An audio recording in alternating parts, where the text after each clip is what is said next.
we don't work in a vacuum. We're all, dependent on each other's successes as well. And that's where the whole 1 team 1 goal philosophy comes from.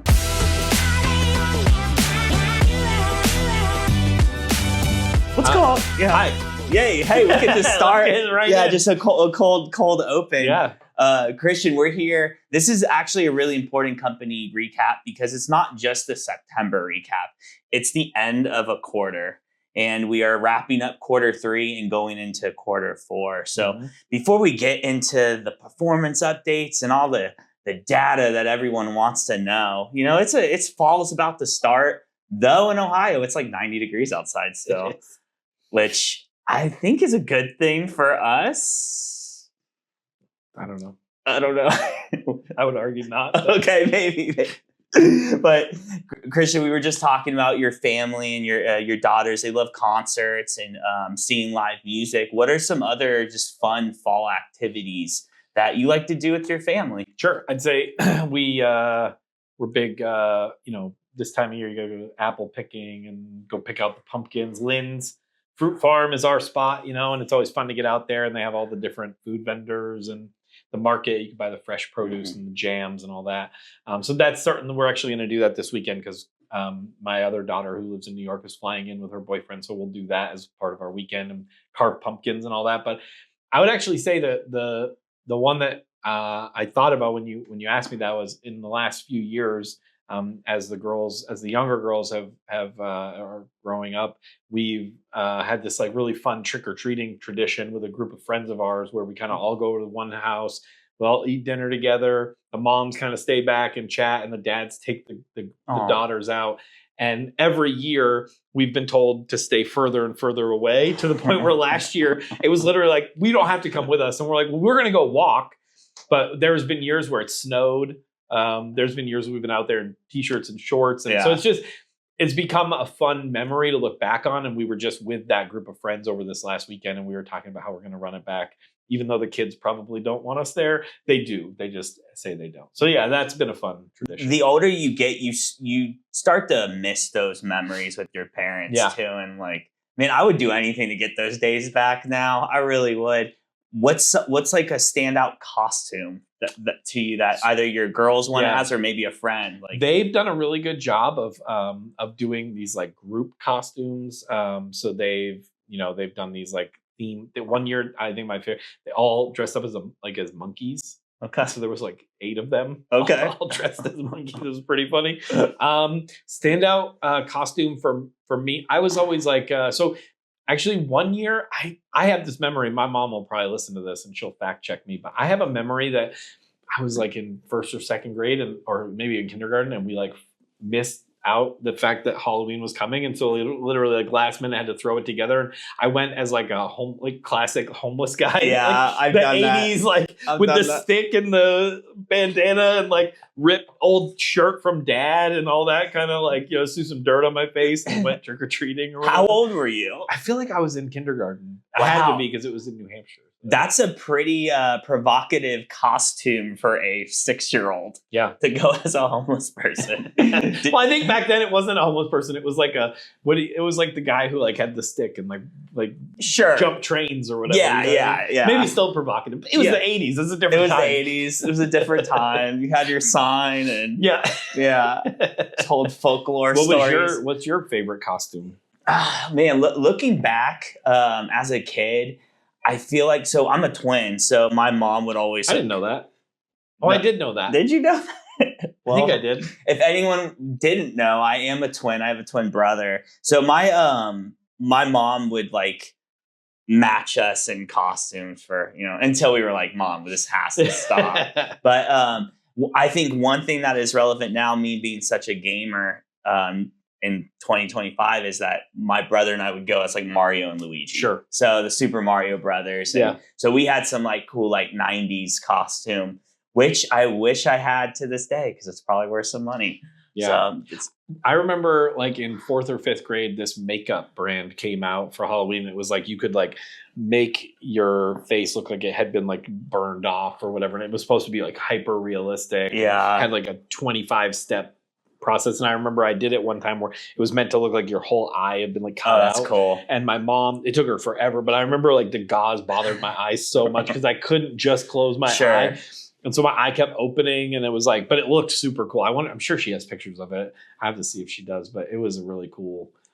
Wow, really so your cool mom thing. helped with the costumes? Oh, she did the and whole makeup. Yeah. Okay, that's impressive. Yeah. Yeah, my mom would just go and buy I think the brand was like Betty Johnson or something like that, like the old, or Ben Cooper or something, the old masks and whatnot. But okay, well, Christian, we're here to talk about quarter three. And You said like, let's get into the thing people want to hear about, the data. And I was like, we probably should poll people and actually ask what they want to hear about. yeah. Maybe they like shut it off after we do this part. This is the best part. Oh, now they're getting into the data. I'm out. Look, we can just banter. I'm fine with bantering. No, Christian and I know a lot about a lot of things, but we are here for a reason, Yes. and this is good to at least address the company in a really chill way, a podcast style. Mhm. You know, Christian and I have always wanted to be Joe Rogan, so so here's our opportunity. So we're closing out quarter three.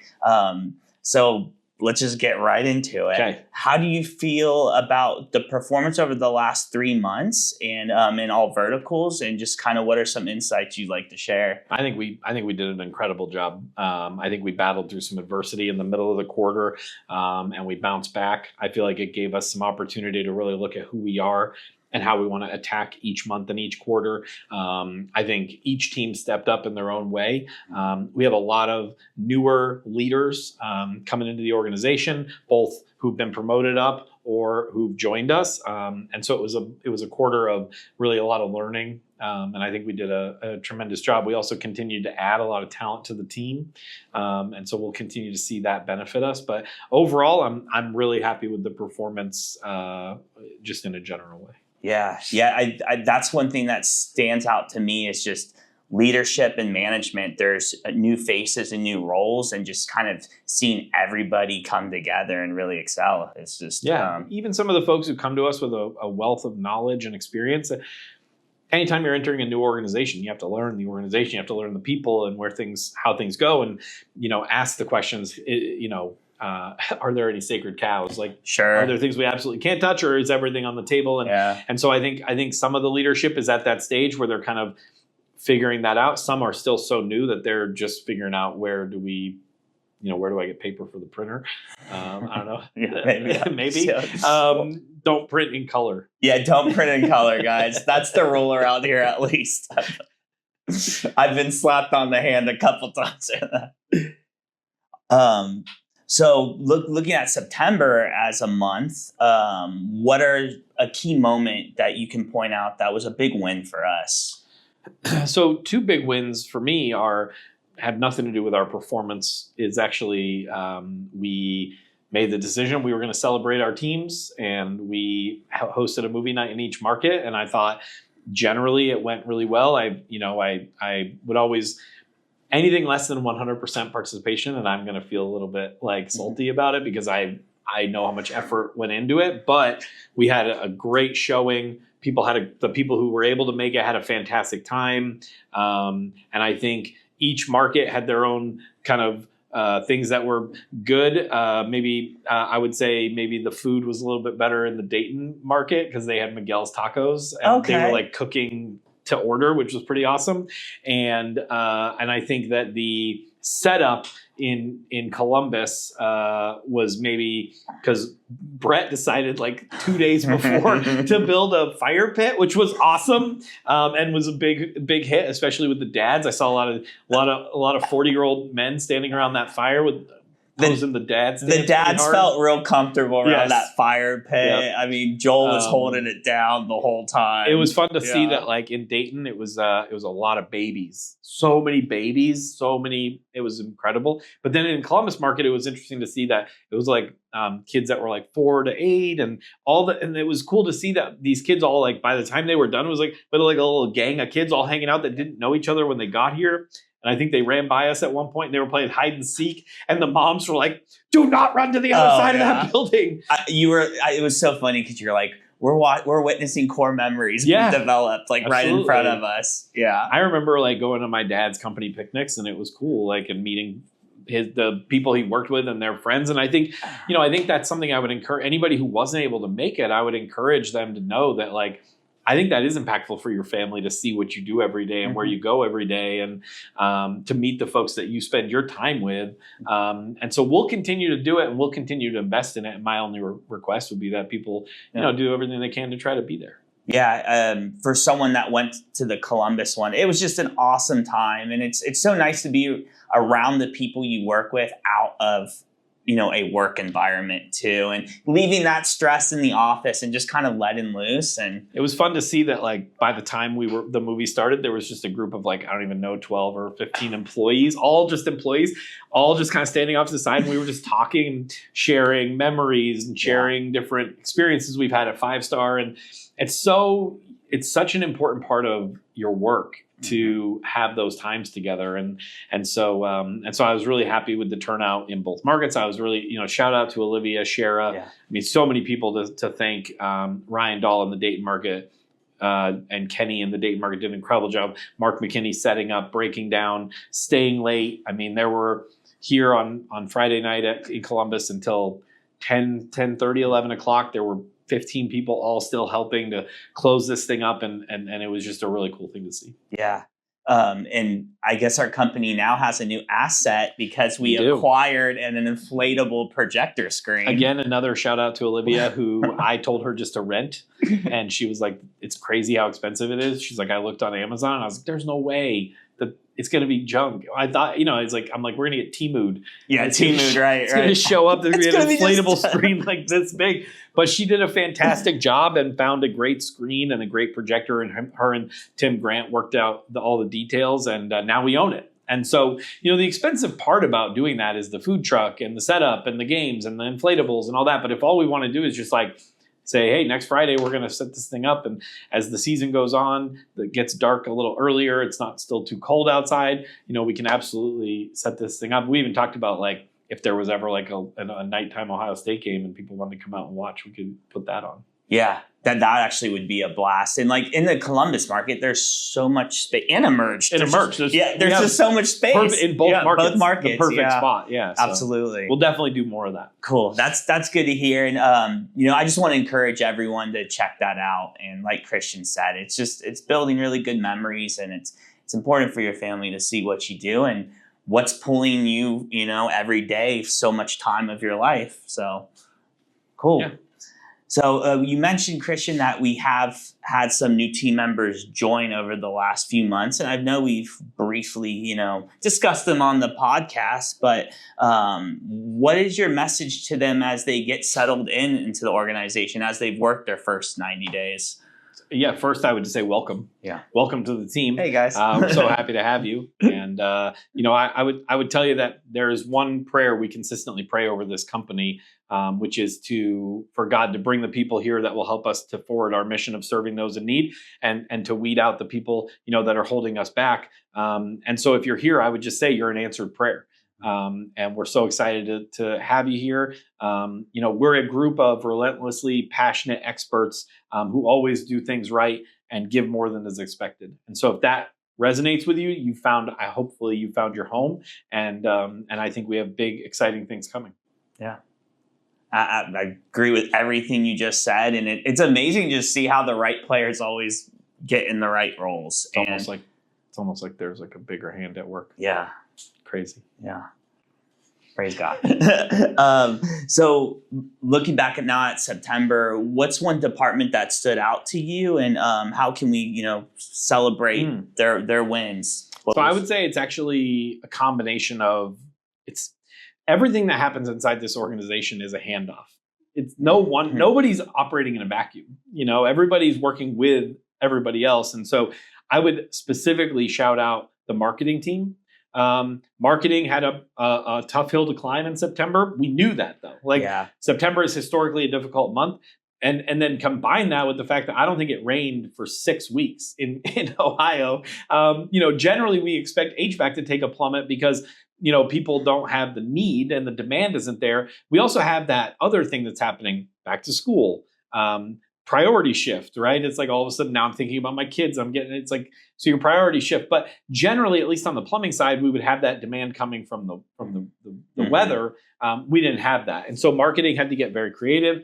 I would say combine that with, who does marketing directly hand to? The call center. Yep. Call center has been moving, with the addition of Meg onto that team. Sometimes when you're sitting in a leadership role, you look at some people and you think, okay, I could either add people below them or above them to get more out of them.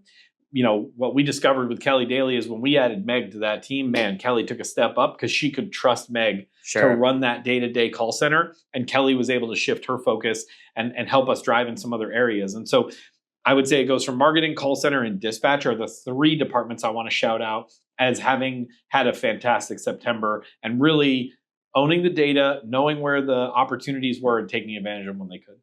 It's funny you mentioned the rain situation because Shara, who is our director of marketing, her and I were looking at the forecast and we see literally like 8 days of rain. So we put together this quick like sump pump marketing campaign pivot. I'm like finding some old footage and putting together videos and a campaign. And then by the time I finished, the whole entire forecast completely changed to sunshine within like an hour. So that's Ohio for you. Yeah, I mean, I've lived in a lot of places in the country, and I feel like that joke of like, oh, if you don't like the weather, wait 5 minutes. I heard that when I lived in San Francisco. I heard that when I lived in New England. Like, I heard that. I literally just heard, I was standing on a soccer field at a tournament this weekend, and I heard a dad say, "It's Ohio weather, am I right? Like, if you don't like it, wait 5 minutes." And I went, okay. Maybe don't talk to me about the weather. Yeah. But yeah, I mean, part of what are we going to do? We're going to sit back and we're going to be like, well, the weather's on our side, so we give up. We are weather enhanced, not weather driven. Sure. We need to have strategies that allow us to operate even when the weather isn't on our side, and not just the weather, economy, consumer confidence. I mean, it doesn't matter what's happening in the world. We still have to operate. And so that's where a hyper creative marketing team backed by a call center who books 95% of the jobs or calls that come in, backed by a dispatch team that understands what it is we do every day, allows us to continue to thrive and meet our goals. Yeah. Like you said, we don't work in a vacuum. We're all, dependent on each other's successes as well. And that's where the whole one team, one goal philosophy comes from. Yep. So we're heading into a brand new quarter 4. Yep. What are some of the biggest priorities for our company? We took a huge lead in the first 3 quarters of the year. And so it's time to protect the lead. And so not saying that we're going to go in, I'm not a big fan of a prevent defense in football. It's a good way to give up a lead in my opinion. But we also can, maybe we aren't going to be taking any big risks in Q4. So how people can support that is it's the little things. We need people to look at every dollar that's leaving this building and make sure that something we really need to spend money on right now. We probably need to get really good at blocking, tackling, and running the ball right now and protect our lead as much as humanly possible. And so, want to celebrate with the team. We're going to have a huge celebration in December. But other costs and expenses, we're going to be looking at very hard and just asking ourselves, is this absolutely necessary right now? I would much rather retain a lot of the wins that we've had and be able to share that with the team. Because I know everybody's going to be looking at Q1 is when we do our reviews and we look at what kind of incentive plans can we put together for people? What is next year's pay rate look like? How can we help people find their next goals in life? And the better we protect our earnings in Q4 of 2025 will set us up to be able to be more generous in Q1 of 2026. Yeah, that's really awesome to hear that, the priority is still going back to the employee. It's equitable wealth. It's equitable wealth. And people may think like 2 things. One thing that we have to get people to understand is that while 5-Star has gone from a small company to a medium-sized company, we are still not. We're not Apple, we don't have $2 trillion in the bank. You know what I mean? Like we can't just burn cash. Like we are still managing cash flow on a day-to-day, week-to-week, month-to-month basis. And so every decision that every single person in this organization makes impacts bottom line. I don't care if you are in the warehouse or you're our highest selling salesperson or you are a director. It doesn't matter. Every decision you make, every time you choose to take the long way to get to the job instead of the shortest possible way. Mhm. Every time you don't push on somebody to move a little bit quicker in the warehouse or whatever it is, you are impacting our ability to help pass that wealth across the organization because it gets burned up during the day. And so the more we can focus on being extremely efficient and being really good stewards of the resources that we have, not wasting anything, the same way you would do at your home, right? Like, when my kids want to throw away the leftovers, I say, what are you doing? Like, eat those. And they're like, oh, I don't want them. It's like, well, what if you had no food? Like, what would you do then, And so I think it's just getting into that mindset of how do we protect what we've built? Yeah, absolutely. And Christian, you have so much enthusiasm about the future of 5-star, and this might be very kind of ambitious and forward thinking to even think of 2026. But what excites you about where we're heading as a company? I think buy-in. Number one, I asked the team, for their feedback on the questions that you provided me. And one of the things I heard consistently was the buy-in from the team.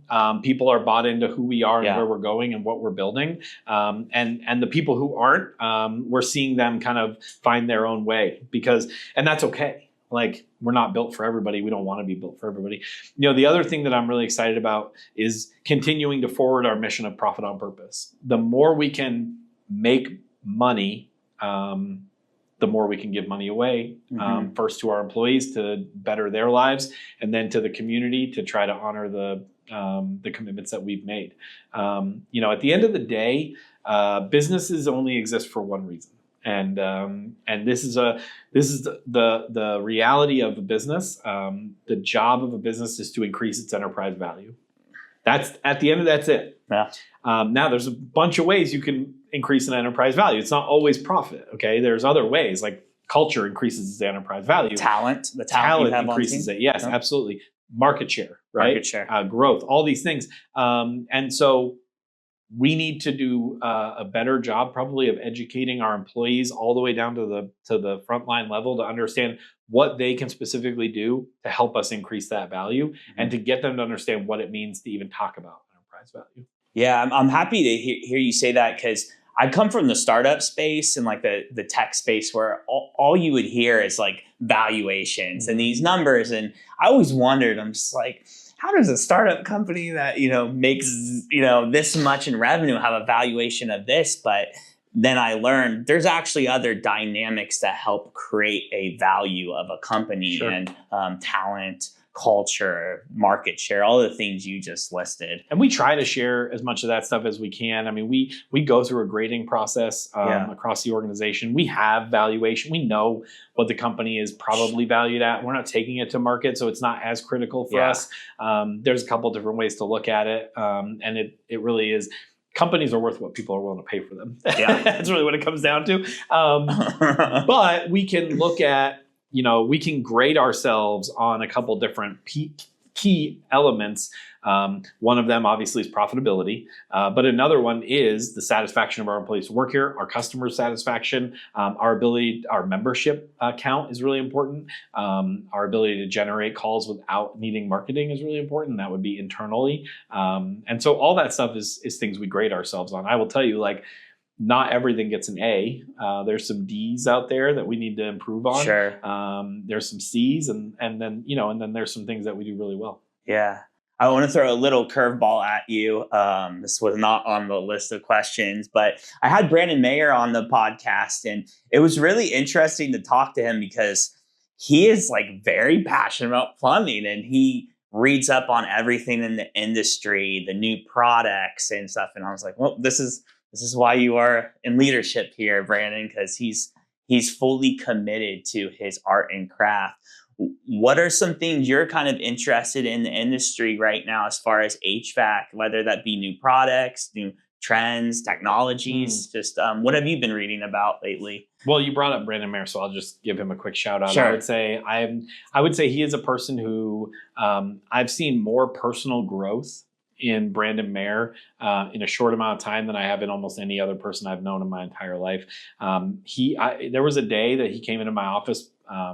a year and a half ago when we had a pretty intense conversation, and I was very honest with him.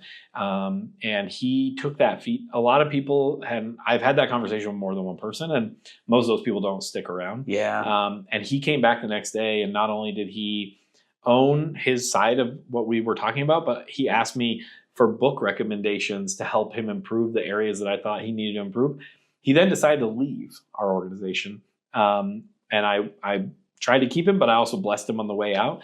And when he found out that maybe the things we were doing weren't so wrong or different or whatever, and he discovered that the grass isn't always greener, he came back, and the passion he has for plumbing and for 5-star is incredible. And I just really think the world of that guy.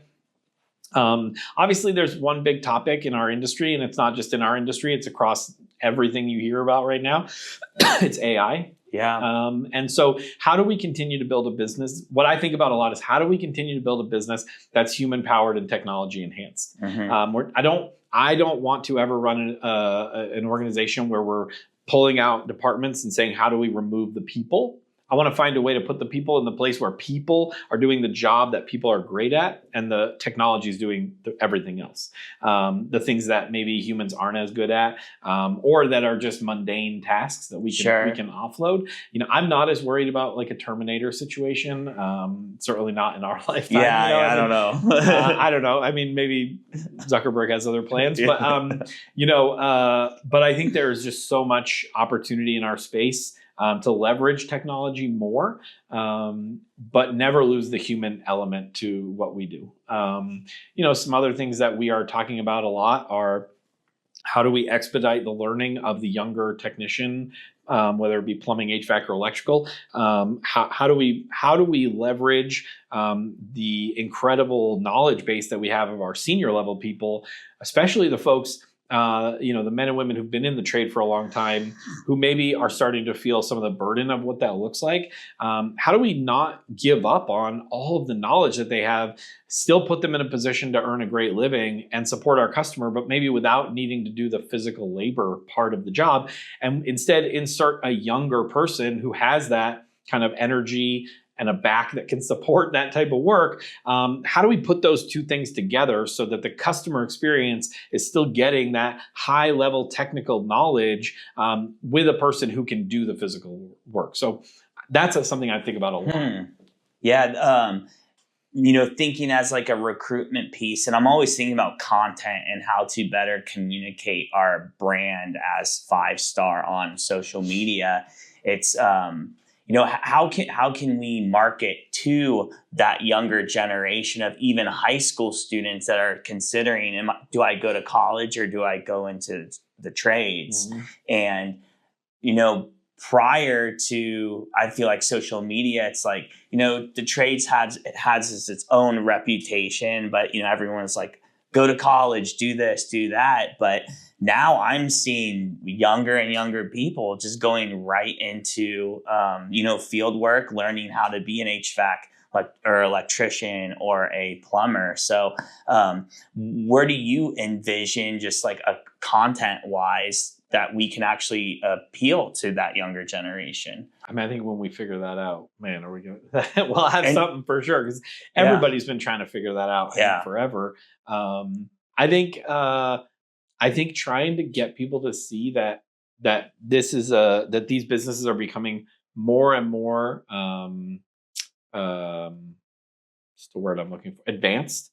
That it's not just 4 guys running a very small shop, but now you have these like large scale businesses. And so the opportunity to get in at the ground level, maybe to learn a skilled trade, doesn't mean you have to stay in that skilled trade for the rest of your life. And that if you just get your foot in the door, then, boundless opportunities, right? And so and we see it in our own organization. And the reality is that our society pushes college right now, and that's just, I think it's going to take time and a shift. But look at what's happened in our opinion of people in long-term recovery today versus what it even looked like just 15 or 20 years ago.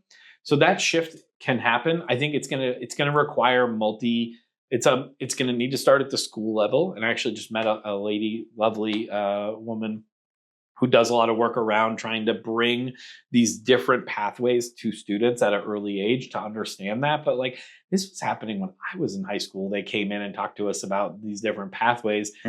I'm not naturally technically inclined, so it was never that appealing to me to go seek a career in a technical element, especially like back then it was mostly like auto mechanic type work. And it's like that was like speaking French to me. It just didn't make any sense. Yeah, I mean, content is an important tool to leverage these new ideas to a younger generation because, I mean, look at your children, for example. They're on TikTok. They're on social media. They're learning things. They're watching content. They're learning about new trends. And, and they ask me all the time, how much does a person make when they do this? And I say, stop worrying about how much you're going to make and find something you love. You love, absolutely. And if that happens to be something where you can make a good living, then you are blessed. But I think what would be more interesting is to encourage people to try different things and not be so worried about finding that perfect job, career pathway, company at 19, 20, 25, 30. I mean, I didn't discover my my passion until I was in my late 30s. Yeah. So who knows? If I look back at who I was at 18 versus now, I have changed 8 different times. Oh my God. And I anticipate even, it's going to be a gradual thing. Yep. So, and that's the beautiful thing about life. Yeah. Christian, thanks so much for always hopping on the company recap. I always appreciate it. The company appreciates it. And we finished quarter 3, guys. So let's close out the year strong. Take care.